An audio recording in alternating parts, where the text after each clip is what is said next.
नाशिकच्या जिल्हाधिकारी कार्यालयामध्ये आणीबाणीतील 79 योद्ध्यांचा सन्मान करण्यात आला। नाशिकचे जिल्हाधिकारी जलज शर्मा यांनी आणीबाणीमध्ये शिक्षा भोगलेल्यांचा सन्मानपत्र देऊन सत्कार केला। 25 जून 1975 ला जाहीर झालेल्या आणीबाणी विरोधात सत्याग्रह करणाऱ्यांना आज 50 वर्ष पूर्ण झाल्याने शासनाने या सन्मानाचं आयोजन केलेलं होतं। यावेळी जिल्हाधिकारी कार्यालयामध्ये आणीबाणीवरील चित्रफित दाखवण्यात आली।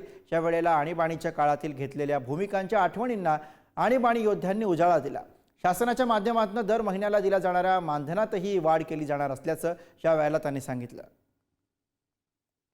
त्याप्रमाणे स्वातंत्र्य सैनिकांना प्रमाणपत्र आणि मानपत्र दिलं जातं, त्याप्रमाणे आम्हाला मानपत्र दिलेलं आहे आणि ती खरोखरच 50 वर्षानंतर का विना ही कौतुकाची गोष्ट आहे। माझ्याबरोबर आणखीन 5 जण होते।